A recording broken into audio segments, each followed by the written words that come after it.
एक बार की बात है, एक मनमोहक जंगल के बीच में लियो नाम का एक शक्तिशाली शेर और डेजी नाम की एक सौम्य, ईमानदार गाय रहती थी। लियो को दूर दूर तक जंगल के राजा के रूप में जाना जाता था, जो शक्ति और अधिकार के साथ सभी जानवरों पर शासन करता था। दूसरी ओर डेजी को उसकी ईमानदारी और सत्यनिष्ठा के लिए सराहा गया। वह हमेशा सच बोलती थी, परिणाम चाहे जो भी हो। उनके रास्ते कभी एक दूसरे से नहीं जुड़े थे, जब तक कि एक दुर्भाग्यपूर्ण दिन नहीं आया जब नियति ने उन्हें एक साथ ला दिया।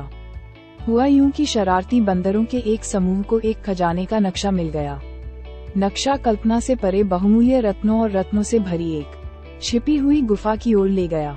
अकूत धन की संभावना से उत्साहित होकर बंदरों ने अन्य जानवरों को धोखा देने और खजाने पर अपना दावा करने की योजना बनाई। जैसे ही खजाने की खबर जंगल में फैली, लियो उत्सुक हो गया। खजाना खोजने के लिए दृढ़ संकल्पित होकर उसने सभी जानवरों को अपने सामने बुलाया और जानकारी मांगी।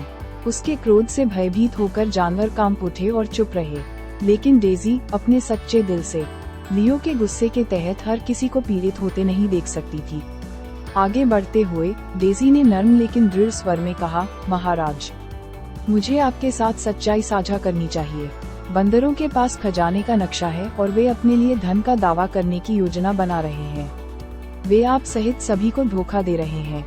डेजी के साहस और ईमानदारी से लियो आश्चर्यचकित था। अंदर ही अंदर उन्होंने उन गुणों की प्रशंसा की और महसूस किया कि सच्चे नेतृत्व के लिए केवल शक्ति से अधिक की आवश्यकता होती है। उसने डेजी के शब्दों पर विचार किया, इस संभावना पर विचार करते हुए कि बंदर वास्तव में उसे और अन्य जानवरों को बरगला रहे होंगे। डेजी के मार्गदर्शन से लियो ने बंदरों के धोखे को विफल करने के लिए एक योजना तैयार की। उसने जानवरों को सेना में शामिल होने और उसके साथ गुफा में जाने का आदेश दिया, जहां अफवाह थी कि खजाना छिपा हुआ है।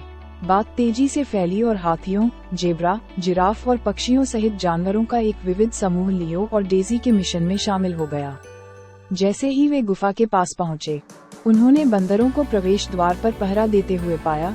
उनकी आंखें शरारत से चमक रही थीं, लेकिन लियो नए ज्ञान के साथ शांति से उनके पास आया और खजाने को जंगल के सभी जानवरों के बीच साझा करने का अनुरोध किया। जानवरों की एकता और संकल्प से आश्चर्यचकित बंदरों के पास सहमत होने के अलावा कोई विकल्प नहीं था। एक साथ जानवरों ने गुफा में प्रवेश किया और अपने सपनों से परे एक खजाने की खोज की। लेकिन लालच में ये सब छीनने के बजाय उन्होंने लियो और डेजी को केंद्र में रखकर एक घेरा बनाया और खजाने को आपस में बराबर बराबर बांट लिया।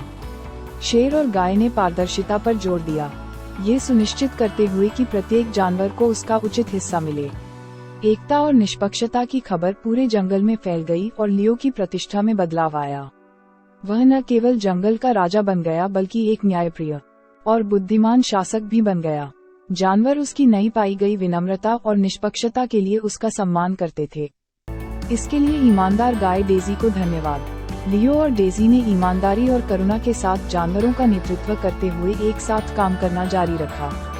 उनकी संयुक्त शक्ति से जंगल में सद्भाव आया और शांति और सहयोग का एक स्वर्ण युग विकसित हुआ। उस दिन के बाद से लियो और डेजी की कहानी पीढ़ी दर पीढ़ी चलती रही। शेर और ईमानदार गाय की कहानी ने सभी को ईमानदारी, एकता और निष्पक्ष नेतृत्व की शक्ति की याद दिला दी, और जंगल के बीचों बीच उनकी किंवदंती जीवित रही, जो जानवरों को अपने जीवन में सच्चा और न्यायपूर्ण होने के लिए प्रेरित करती रही।